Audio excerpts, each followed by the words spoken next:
Hello, all my viewers. Welcome back. So today we will discuss nodal analysis, and this is a method to solve the electrical circuits in an easy way. Because if we go with the Kirchhoff's laws, then we find that there is so much calculation, and which result in calculation mistakes. So that's why we prefer the nodal analysis. So let's start it. तो होता क्या है? तो first of all, in this, we suppose a node which is अर्थ. तो हम क्या करते हैं इसमें? सबसे पहले एक नोड मानते हैं, जो मान लेते हैं कि जो अर्थ है. तो वी एज्यूम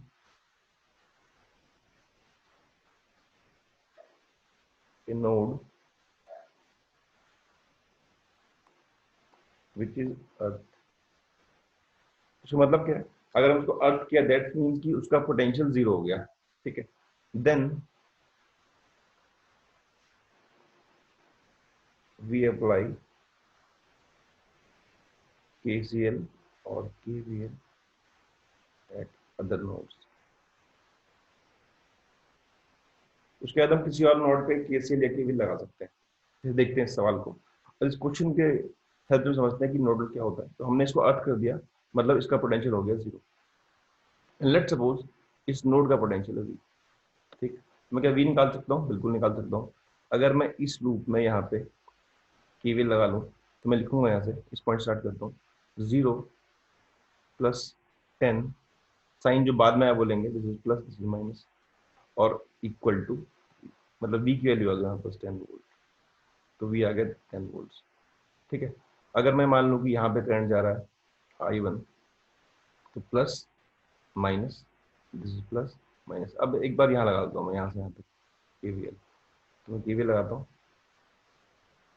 तो यहाँ पे कितना आएगा? इसे बोलता हूँ मैं A, दिस इज B. तो V -2I1, that is drop, -6 equal to 0, क्योंकि यहाँ का तो 0 है B का. And V is 10, -2I1 -6 equal to 0, then I1 equal to 4. That's it. तो इसे हम बहुत इजीली निकाल लेते हैं. अब लगाते हैं एक बार यहाँ पे KVL. सही. यहाँ से यहाँ तक, A से B तक. तो A पे लिखते हैं. तो V A का हो गया, तो बताइए हमको, +4. तो यहाँ पे साइन आएगा प्लस माइनस, तो -4I2, लेट्स सपोज करंट यहाँ पे I2 is equal to 0. Then V is 10 + 4 -4I2 equal to 0. तो I2 आ गया यहाँ पास 14/4, दैट मीन्स दिस इज 7/2, या फिर कह सकते हैं 3.5. This is I2. It means कि जो यहाँ करंट गया इस ब्रांच में, वो गया 3.5 एम्पियर. जो यहाँ गया वो गया 4 एम्पियर. इसका मतलब जो ऊपर जा रहा होगा वो जा रहा होगा 7.5 एम्पियर. तभी ये 7.5 गया, यहाँ चला गया 4, और यहाँ चला गया 3.5. तो इस तरीके से हम बहुत इजीली निकाल सकते हैं. अगर हम यही यहाँ पे KCL KVL लगाए, तो हमको थोड़ा सा कॉम्प्लेक्स या फिर हमें ज़्यादा कैलकुलेशन करनी पड़ सकती है. सो हम एक क्वेश्चन और देखते हैं, इससे हमको ये और ज़्यादा क्लियर हो जाएगा. और आप लोग इस तरीके से क्वेश्चन ट्राई कर सकते हैं, तो आप लोगों को बहुत ईजी रहेगा क्वेश्चन सॉल्व करना. लेट्स सपोज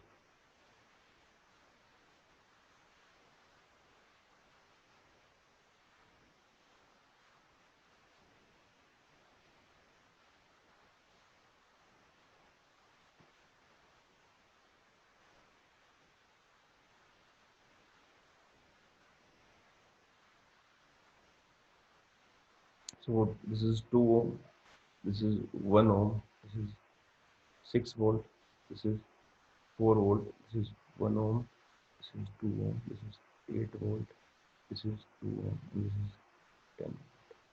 तो सर्किट है हमारे पास. हमको इसमें करंट निकालना है कि किस ब्रांच में कितना करंट होगा. तो एक काम करते हैं, पहले तो अपने पेन की निब बदलते हैं ताकि अच्छे से दिखे हमको.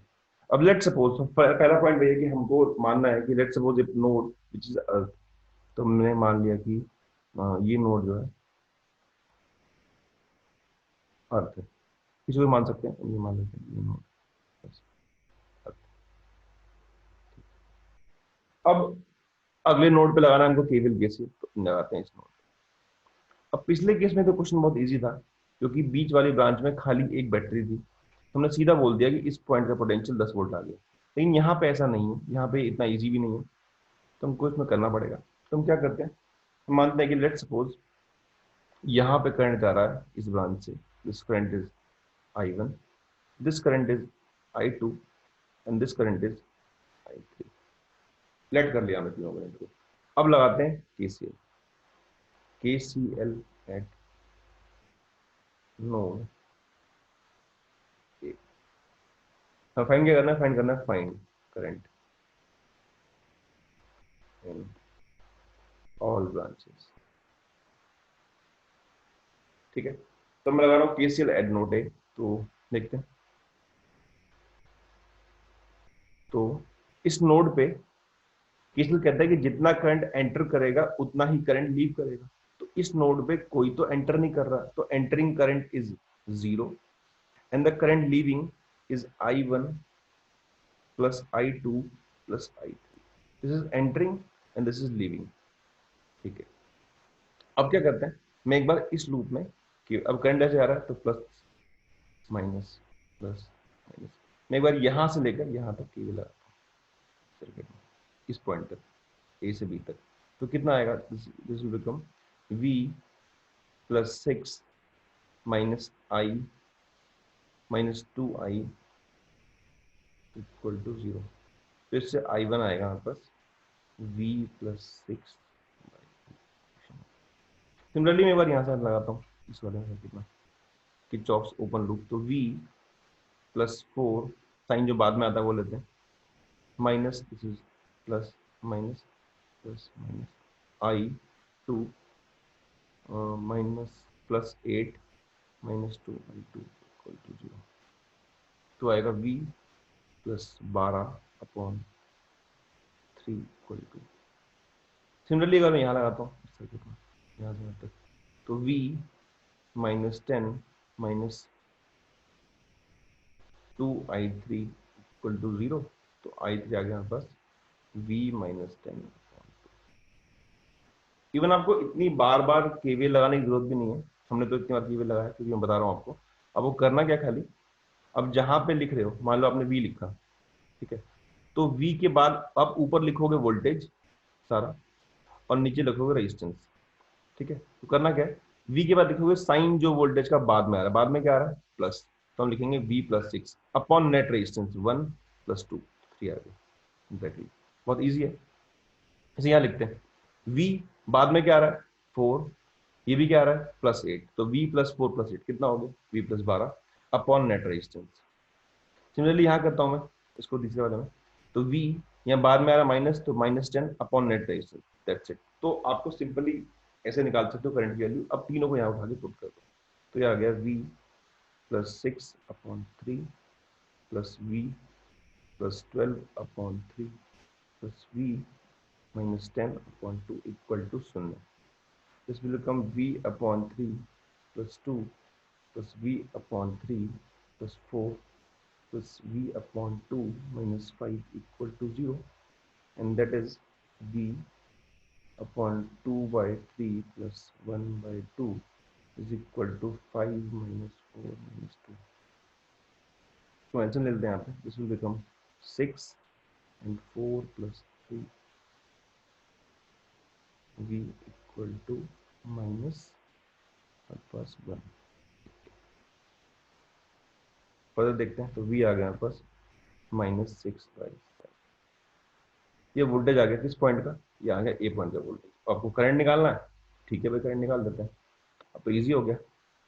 तो क्या करना है, करंट कितना होगा I1 है हमारे पास V प्लस 6 अपॉन 3 पुट करते हैं, तो माइनस 6/7 प्लस 6 अपॉन 3, ये कितना आएगा minus 6 plus 42 upon 21, and this will become 36 upon 21। I1 positive आया, इसका मतलब ये है कि जो डायरेक्शन हमने मानी थी that was correct. Let's find I2। तो I2 आएगा V प्लस 12/3, इसे पुट कर देते हैं, V की वैल्यू है हमारे पास minus 6/7 plus 12/3, that will become minus 6 plus 84 upon 21, and that is minus plus 78/21।